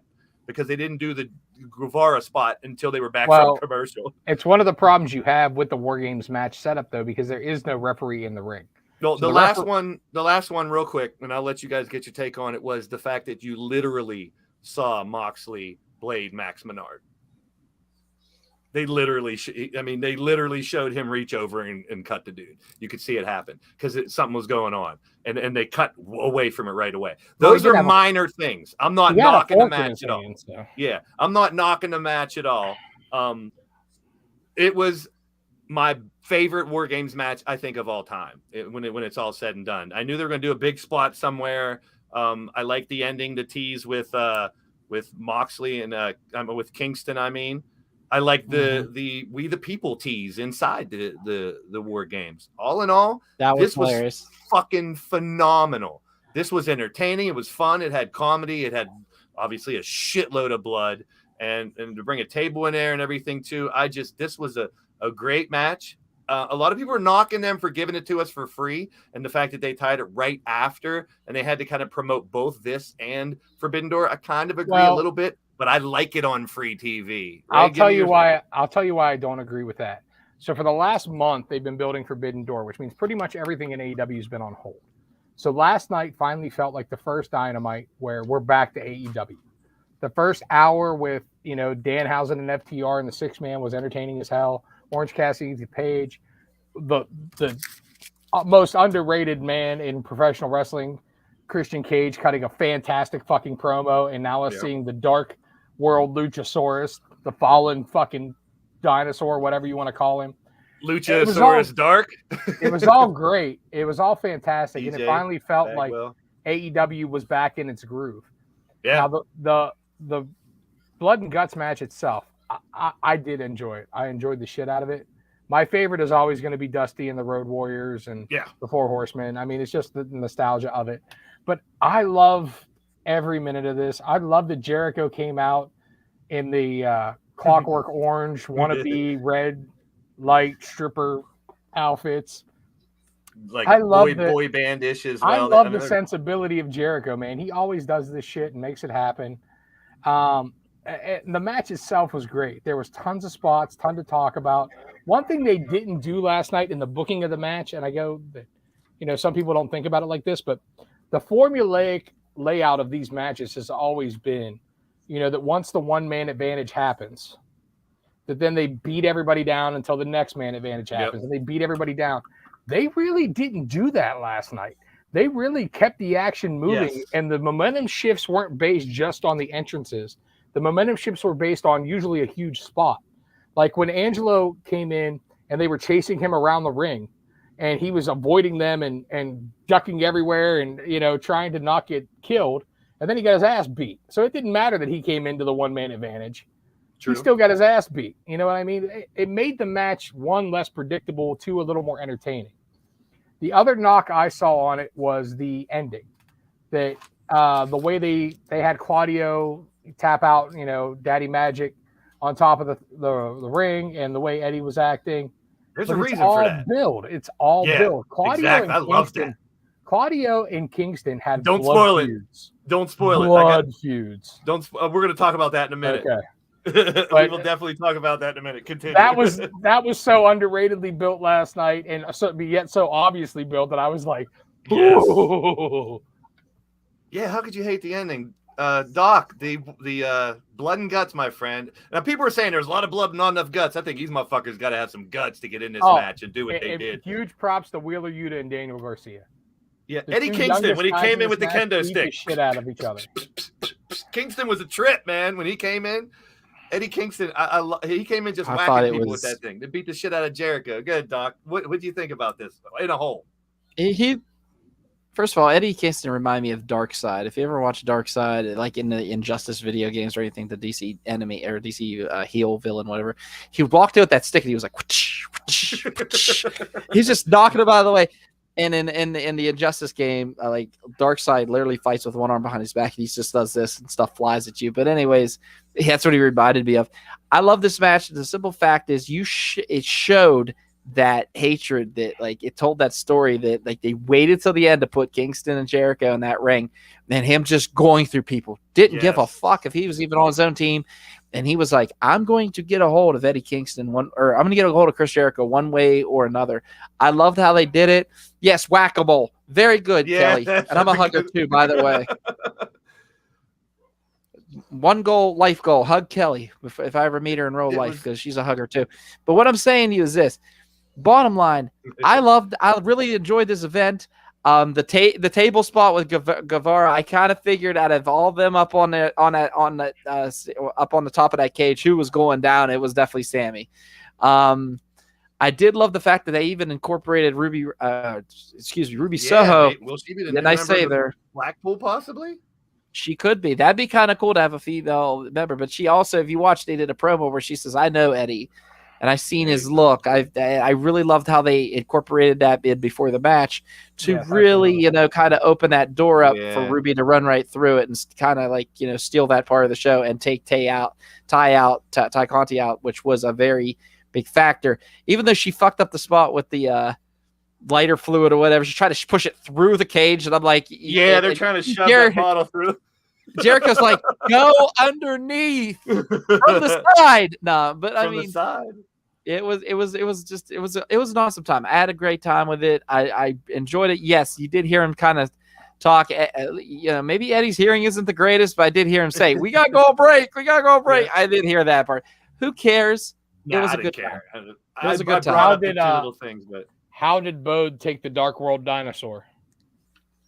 Do you really, really want to get into this? You know what? Exclusive interview. We're exclusive interview. Bodie Michael. Come here for a minute. While he's getting Bodie, did anybody notice the top of the cage with those 4 panels?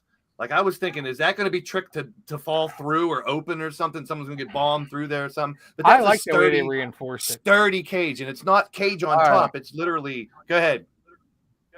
All right, listen. He's in the house. You can talk in the mic with Daddy, okay? So, are you ready for this? Yeah. All right. Your Uncle Ray is asking you, and everybody that is watching, the WrestleSense fans, that love us very much, they want to know, what's your opinion about the new Luchasaurus? I know, but go ahead. Because look at your uncle laughing right now, very evilly, but that's okay. Go ahead. Remember, he bought you a real belt. Your daddy never could buy you a real belt. But go ahead. What's your opinion on the new Luchasaurus? The one that is, like I told you, that is kind of right now twisted by the evil likes of Christian Cage. Who is the greatest of all time? Who your uncle just says the greatest of all time. I know, right? Okay, so what do you think? Go ahead. Everybody's waiting for this decision. Everybody wants to see what is your opinion on the new the fallen dinosaur. I know you were kind of emotional last night, but it's okay. He's probably getting controlled by Christian and getting a little bit twisted in his mind. Twisted in his mind, huh? All right. So is that all you got to say about that one? All right. Give me a hug online. Give me a hug. Give me a Tony Khan hug. There. That's what there it is. Tony Khan hug. He says. That's for all you. That's for all you cyber bullies out there to pick on Tony Khan, right? It's all about Team Tony. All right. So there's the picture I was going to get to. He was bummed. He was sad, guys. He looked at me and he goes, "Are you okay?" And he goes, "I don't want to talk about it." Like, you could see his eyes welling up, and I was bummed. I mean, I hurt for him. You know what I mean? Needless to say, the wrestling that he's kicked out of bed. What the hell? Like a used car Eddie sale. Kingston. Apparently, Eddie these guys looks have like history. he just sold you a moped for your life savings. So what these the two fuck is obviously happening? have a lot of history, as Ray was going to get into, that they've had some feuds. Now they've had some blood feuds, is what you were saying? Yeah. So we're probably going to see a sometime split and feud with these two, hopefully, here and rekindle it. You're hoping? They're going to murder each other. It's going to be fantastic. Yeah. I thought that's a picture I could not help but put on it. But did you see at the end of that match, like, Eddie's like looking at him like, "Oh man, why did you do that?" And Claudio's like, "I didn't know you wanted. I'm sorry." It was kind of, and Eddie goes, Eddie had that "fuck it, we won" still kind of look, but it was like, oh, I really wanted to make Jericho tap again. One thing that AEW has always done, though, is they've always booked like those breadcrumbs for things to come back later. You know what I mean? So yes, we could have got the payoff of Jericho tapping out, and it wouldn't have mattered, because Jericho would have said some shit about it and, the next Dynamite and blah, blah, blah, or they're just on to the next feud and this was the end. It wouldn't have mattered. But having Menard tap out instead with Claudio and having Eddie act so defeated by that, and then after the match, he's like, "I don't want to get up. My back hurts. Fuck this." And then, like, finally being like, "All right, whatever," is just that breadcrumb that down the line, maybe they're in a 6-man match, maybe they're in a tag match, maybe there's just a brawl that happens, and somebody accidentally hits somebody else, and we are off and running. And it's going to be fantastic because Claudio, as we all know, is world class all the way around. And he works stiff as shit. It looks phenomenal. Looks like he's killing people. And you've realized by now, especially after last night, playing whack-a-mole, as you said, that Eddie Kingston is just a fucking lunatic. And that's great. And at this point, what they did on the indies for probably $50 a piece is fucking legendary. Go look it up. What they're going to do on national television and pay-per-view for millions or at least thousands of dollars is going to be fucking fantastic. That's kind of the theme of, what we do here is we don't go over move through move and everything that happened. We like to run over some of the big spots and then go watch it, man. Go watch it. Forbidden Door was great. Go watch fucking Blood and Guts. It was great. And now, before we get to the next segment, and the next two segments are really short, so we don't have much time left. But I saw this picture somewhere on the internet. I thought this would be a fun game to play with the chat and you guys here. So it's a hot summer day and you hear a little song and you're out in the street with your buddies and you hear a song and it's getting closer and it's getting closer. And now you've got to make a fucking choice. After we talk about WrestleRex, and that's where CJ is right now. That's the card for tonight. We were going to go to that. We will do some on-location stuff sooner than later. But, all right, you hear the music, and you got to make a decision. What fucking ice cream are you picking from the ice cream truck? Everybody. Really? This is where we're at now? This is where we're at. The ice cream truck pulls up. You got to pick one. I was going to say go for the WWF ice cream bar. So in the chat, let us know which number you're going to pick out there.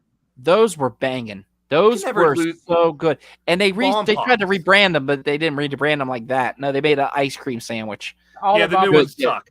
Yeah, good humor can suck my dick. Crunch, motherfucker. Scooter Crunch guy. Strawberry Scooter Crunch, motherfucker. Can't go wrong with chip sandwich either. Cookie sandwich. Orange. I want my WWE old school back. Shadow Press goes with number 8. He goes with the Scooter Crunches. Listen, this is not dealing with wrestling or anything. This past weekend, why I was not on last Thursday night, is we went on a motorcycle trip, 1,000 miles, 4 states, rode all over God's creation. You had 6 hardcore bikers in their mid-30s to 50s. We came down after riding this mountain that was the most challenging ride of our lives, and I never seen a group make a U-turn so fast into an ice cream shop. And old man bikers yelling, "Ice cream!" as we were fucking making the turn to go get banana splits a couple of fucking children. Ice cream unites all. Yes, exactly. I figure no matter how that first segment went, it's always going to end good with some fucking ice cream. So a lot of bomb pops in the live chat out there. Good call. We're going to move right along. It's the 6 I got an un-PG story about a bomb pop. We'll be right back. Yeah, they can move to this. Your soul, man, they can move to this. It's brand new. Open your eyes and realize it's the new guys. Y'all commit. Somebody's with the push-ups and other things out there still on an ice cream tip.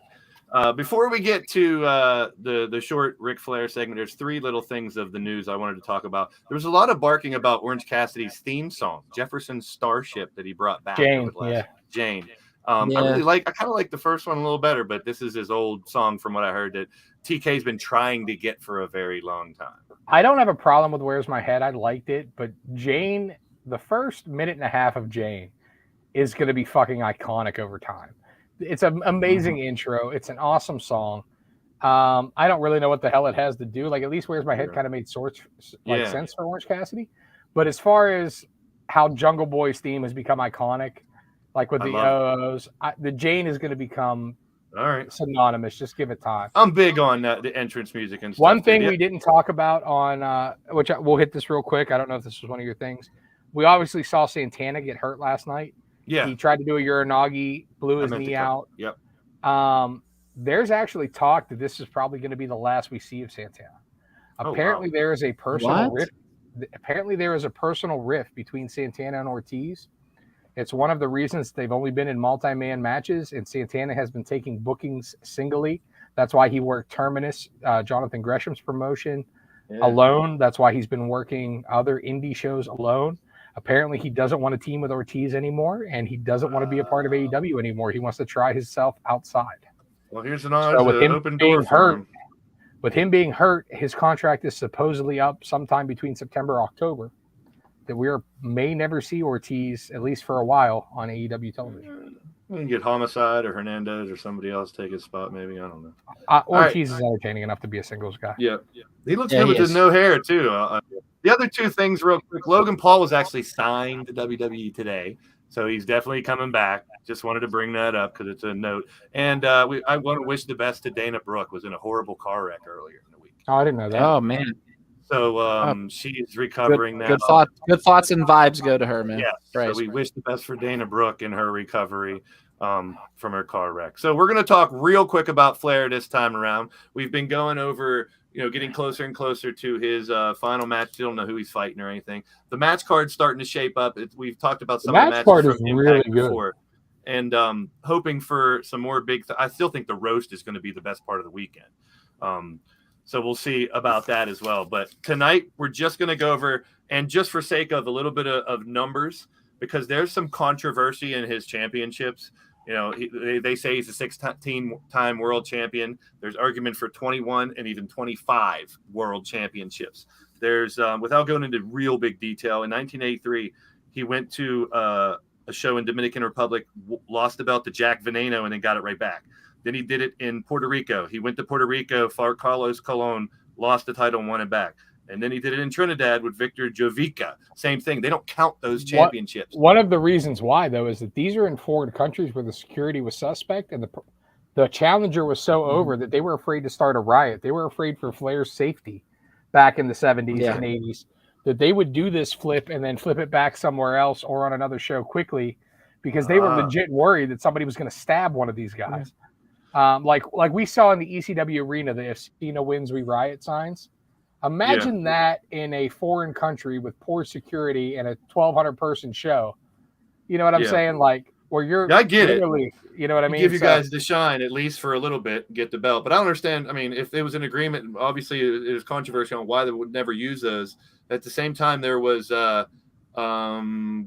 couple counts that involved a masked and suspended Dusty Rhodes, who beat Flair for the title, and then returning it, refusing to unmask. Murky finish with Ricky Steamboat in 94, leading to a brief title vacancy. The rematch Flair won. That's another title reign if you get technical. 2 reigns with the WCW's odd international world title.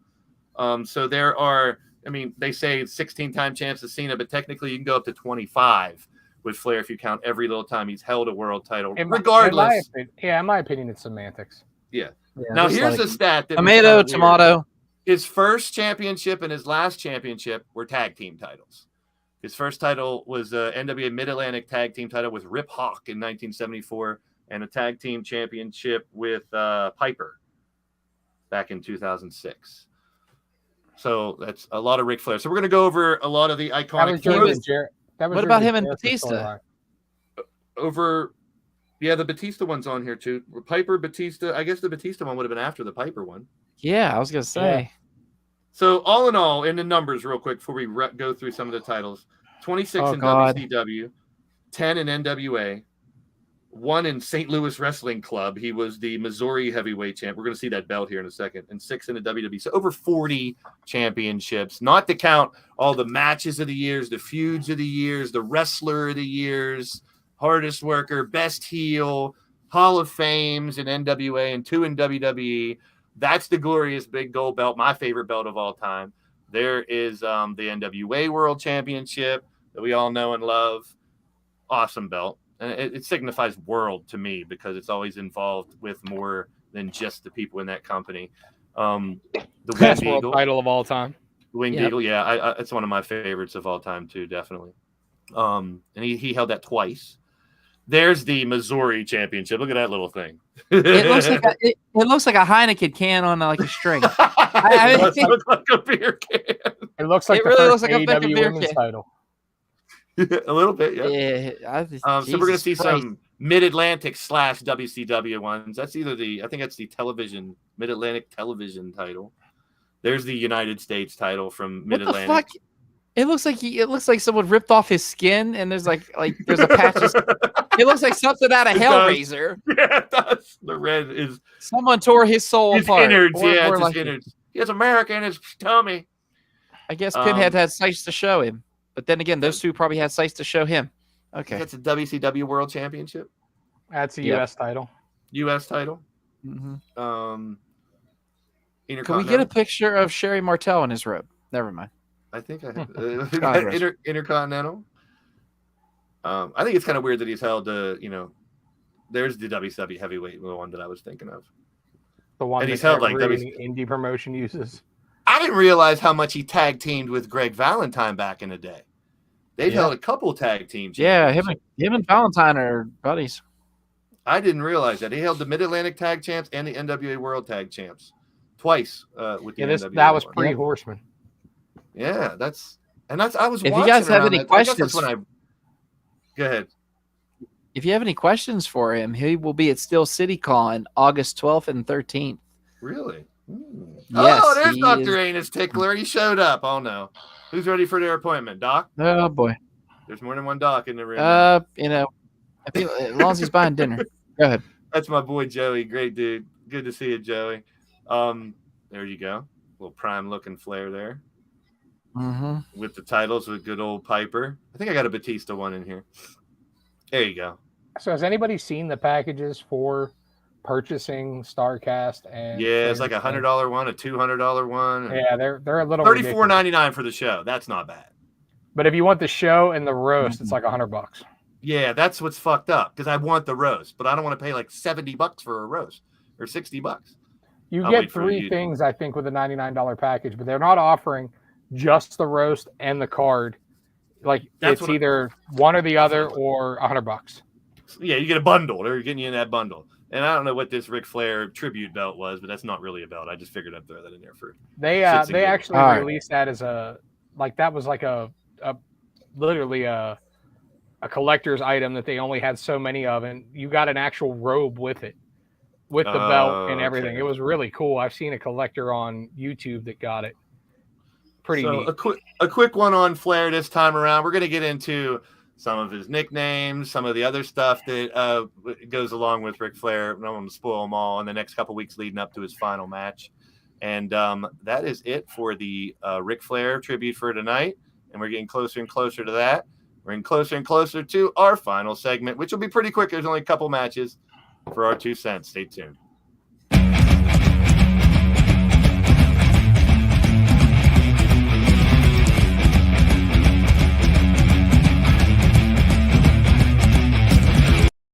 I got like all my little notes and my little post-its everywhere. I'm down to only one. And the only one says that they are reusing the double ring this Friday for that Battle Royal, which is going to be kind of like casino style from what I understand. They're going to bring in groups of people, and it's a double ring Battle Royal for number one contender for Jon Moxley. So As you're watching, I've heard some spoilers. I won't spoil anything, no spoils. but I've heard that there is a mass exodus during the female main event, which is Cool. Nyla Rose and Toni Storm. I heard that the crowd literally is selling out during the match. See, Whether that's it's because just of the like quality of the match or Dark and Dark Elevation, all that tape before. Then you get we were there. We went to the Pittsburgh one, same thing. When you get to the main event and you're taping Rampage, it's a little tiring and at the end, towards the end Agreed. of Rampage. You're at 5 and 6 hours of the show at that That's point why in time. I would really hope that they switch Rampage to live and maybe tape ROH or run ROH live on another network, so that they can do something like that, because it is a lot to I'm do. getting impatient, You too. could do Dark with Dynamite and then tape 3 1-hour shows with Rampage, ROH, and Elevation on the other night and have good quality shows. You know what I mean? Where Yeah. they're going to have to get to that at some point. And because, eventually an ROH show because Tony wants that too. So I mean, that's what I'm saying.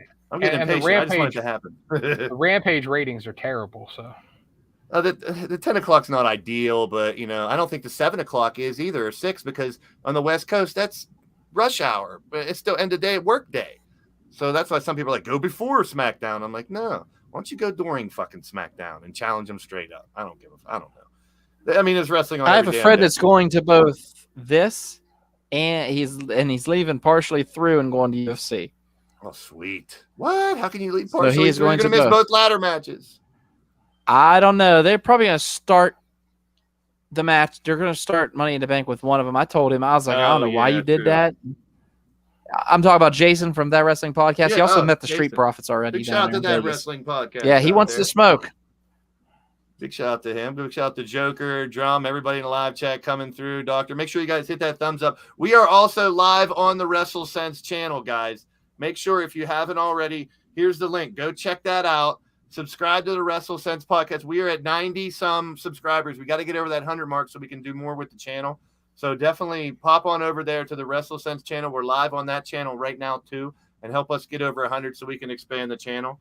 All right, let's make this quick. Let's rattle them off. Ray, Rhonda, and Natalya. Rhonda. Doc? Rhonda. I'm sticking with Rhonda, too. So all three of us think – I don't see any reason why Natalya would win. I don't even know why she's in that match. I mean, this was, I guess, supposed to be the matchups that Naomi and Sasha were supposed to get their title shots, right, during this one. Mm-hmm. I imagine because they were saying that. And actually, Natalya and Rhonda. Natalya helped train Rhonda for the ring. They're really good friends. True. They've talked about wanting to have a match. So, well, here they go. Also, there was reports, and they're not talking about it yet. The fact that Sasha was released on June 10th, that they did release her on June 10th. They haven't announced it physically or anything, but there is a lot of big places reporting that.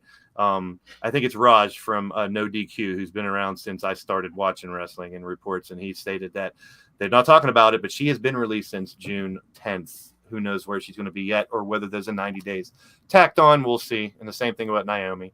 I figure we might as well cover those. 90-day. Yeah. Unless her contract expires or she negotiated something, there would be a 90-day. Yeah, that's what I'm thinking. If they might negotiate something, because lawyers had to get involved in this if they're trying to get out of their contracts and such.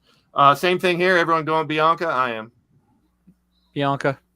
All right, so we got consensus that the women's matches probably shouldn't even be on this damn card. I hope they swerve. I hope Carmella wins. Why not? I mean, I'd like some intrigue and maybe hope that the other person could win. Same thing here. I mean, is there any hope that the Street Profits are going to win those double belts off of them? I mean, hopefully it's the end of this feud. As much as I would love to be proved wrong, but I'm calling the Usos. So I guess we're all going Usos as well. Mm-hmm. So consensus going through here. Maybe this one will be a little different. I doubt it. Unless you're calling for heel Cena to come in and swerve Theory and help him lose the belt to Bobby Lashley. I don't see any reason why you take the belt off of Theory. I think a win over Lashley builds him tremendously if he can get it. You guys agree or what? 100%. Nobody's taking Theory. This is going to be a very anticlimactic Money in the Bank. And it sucks because, I mean, Money in the Bank's kind of like the Chamber. I look forward to that unique match. You need Roman for this event. You need Roman for this event, and they're not using Roman. You're going to see the missing of Roman and Cody. Well, we just saw how AEW reacted to missing a bunch of their big names. Now we get to see how WWE reacts to missing a bunch of their big names. Does Charlotte come back? She's been gone now too. Roman's gone. Cody's gone. There's a big chunk missing. So now this one, to me, I think it's kind of a crapshoot. I can see a lot of reasons for a handful of these ladies getting the option.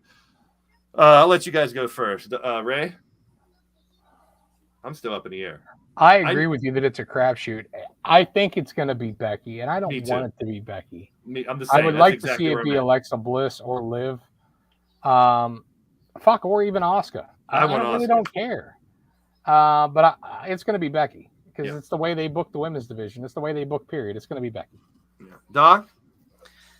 I'm going with Alexa Bliss. As much as I would love to see Liv Morgan get it, I just feel like you're going to see those two at the end, and I feel like Alexa's, since she had that job job to live on Monday, I think that's kind of like the antagonist to go over. Where those are the last two on that ladder, and I think Alexa, just being the proven veteran, ends up turning it. I mean, they're turning it up with Alexa. Look at the new theme song; it's amazing. Yeah, it is. I love her new theme song, and I really like what they're doing with her. They're kind of giving her like a little bit of a crossbreed from the evil Alexa. Yeah. To the usual smart ass Alexa, but with a little bit of Lily, right. I hope I'm right too. But right. And I hope really I just don't want to see Becky. I mean, I like Becky. I want the man back. I hate Karen Becky. Yeah. I 100% hope that Doc is correct and I am wrong, but I just have no fucking faith in the Don't get me creative wrong. WWE. I would love to see my future ex-wife Shotzi Blackheart win it, but I understand that it is what it is. So I'm calling it Alexa Bliss. Okay, Alexa for Doc. Now, Shotzi's on the come up. I think she still has some time. Asuka would be my pick. She's my favorite out of all these. As well as I want to know who airbrushed Liv Morgan's titties. Thank you, Monster. I don't know. God damn. Both Lacey and Raquel are coming into good. I mean, that would be a huge boost for either one of them. Liv's been battling on the top for a while. And same thing with Alexa. I could see those, but I don't want to go Becky. That's who I think it's going to be. But just for shits and giggles, I'm going to be different and say Liv. I'm going to say Liv, just so we all three have someone different. Oh, you picked Asuka like 2 seconds ago. No, I said I wanted Asuka to win, but I don't think they're going to go with her. I think if they're going to go with anybody, it's Becky or Liv has been at the top for a while, and she hasn't got that flip-flopping motherfucker right here. So I'm going to take Liv. There's Liv. Karen Becky is lame. Thank you, Monstar. I'm with Monstar on that too. I mean, that's what it is. I hate this. I hate this Becky. I thought you picked. You hate the Becky. So you picked Alexa to win. Yeah, right? I want Liv, but I feel it's going to be Alexa winning the Money in the Bank. Who do you think's going to win out of these? Go ahead and pick one. Liv. Okay. Yeah. Bodie picked Liv. All right. See what happens. I like how the kid's thinking. So here we now have. There we go. The mystery person, and I hate to say this, but I could really see them putting it on Omos and having MVP as the mouthpiece, holding the briefcase, saying this big beast ain't no going to lose, and he's going to take the belt. I'm going Seth, and I hope that Seth is the one to finally take down Roman, but that's just me wishing. So I'm going to go with Seth. Doc? Get back to me. Okay. Ray? Riddle. I'd love to see Riddle. That would be my second pick, so I'm glad Ray took it. Riddle needs to push. We talked about him being the one to get that world title shot. He had that fight. Will he get another shot? And we already know Drew has a shot lined up at the castle, unless he's going to win the briefcase and call his shot. Hey, I'm using this for the castle just to make sure I got it. Like you said, it makes sense to, he already lost. He's not supposed to be able to challenge, but this is the loophole. So, he can kind of hold that over the head. I think maybe we actually see him cash it in and get it. If not, he calls the cash in and they have a pay-per-view main event match, at least with Riddle and Roman, to help get to the Cody Rhodes thing. But I would put the belt on Riddle and then have Roman get it back. You know what I mean? One, it helps make Riddle. Two, if Roman's going to have the more lax schedule, you could keep it off him for at least 3 or 4 months before he gets it back off of him. I'm hoping that they go with Riddle. What's my fantasy booking in this? The most fun way to handle this, give the briefcase to Sammy. Let him convince Roman he's got it to protect him. He's never going to cash it in on him. And I heard this on a show somewhere else, and I'm not sure if you guys can help me think of a way this can happen. How can Sammy accidentally cash in and beat Roman? I don't think he should. If he were to win it, but wouldn't that be entertaining, him just teasing it, having the briefcase? Because they already have the story. Great if he just did it. Who's the secret guy? That's when we get to here, the final part. Is there a secret guy coming into? Yes, there's a mystery. We're going to find out Friday. So now that's the final thing. All right. So Ray picked Riddle, Blaze. I picked Seth. Who's Doc got? I'm going to go with Riddle, too, because I had the same exact feeling that Ray did. There's that loophole. He's not allowed to go for the belt. Bodie, who do you think?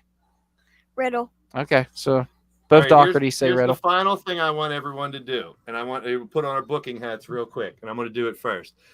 We're going who the mystery person is and what's going to happen. Here's mine. I'm going way fucking out there. Cody Rhodes, with his arm in a brace, finds a way to come down and climb up and take that briefcase and hold on to it until he wants to and recover. So I'm calling Cody Rhodes.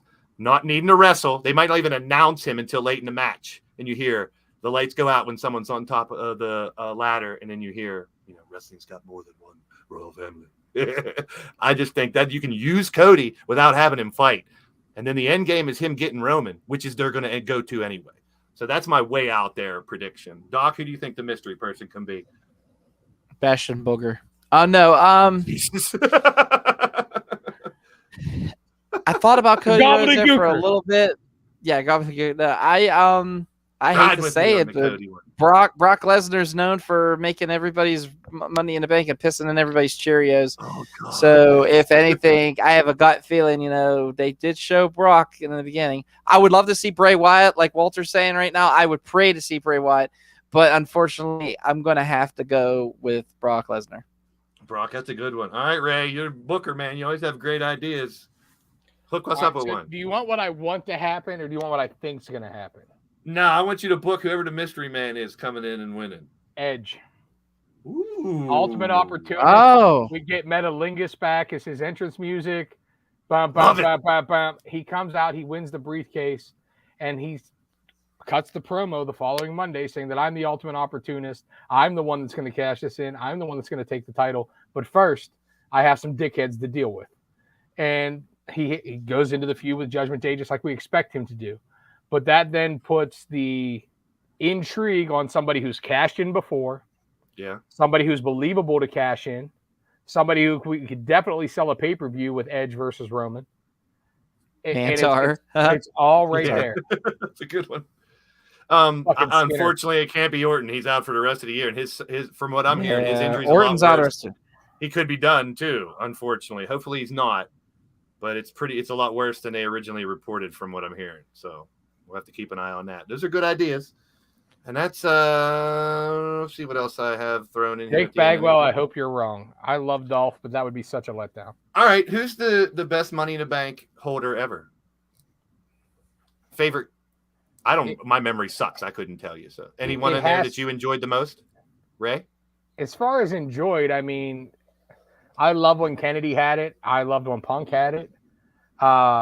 Brock out of nowhere winning it and then acting like it was a boombox was hilarious. Yeah. But my favorite cash-in of all time, whoever held Money in the Bank, is between Seth Rollins at WrestleMania just because it's so iconic. Yeah. And then that Monday night after WrestleMania when Ziggler cashed in on Alberto Del Rio was so emotionally like, oh my God, like, because it was one of the first times we really saw a cash in like that. Yeah. The Monday after Mania, the crowd was hot as hell. It was freaking awesome. I have a 3-way tie for mine, and it's Punk, of course, because it was just really awesome hearing Punk's music whenever I forget, was it Triple H? No, I forget who Punk pinned for it. But Edge, because he did it in Pittsburgh against The Undertaker. He had enough balls to use that briefcase against the dead man himself. And last but not least, when I look at everybody here, I have to say, I don't remember Shelton Benjamin. I'd have to say Rob Van Dam, just for the simple fact that he walked in, he looked at Cena, he showed him the briefcase and said, ECW one night stand. That's where I'm taking you. And I love the fact that crowd went absolutely ape shit when Van Dam's like, I'm not going to attack you from behind. I'm going to take you to Philadelphia, Pennsylvania, or the Hammerstein Ballroom in New York, and I'm going to win it there. It spawned one of the best pay-per-views. It was awesome. Joker's a stickler for the rules, man. You got to love him. Because Kofi never won it. Shelton never won it. Close. Well, I just wanted to get to talk. Thanks, about Brooklyn. You're right about that. I was wondering about Shelton Benjamin. Money I was like, in the did Bank. I sleep through that? Or what happened? Saturday, 8:00, folks. That's it for that. And now we will have one final segment because right now it's at the end of the day.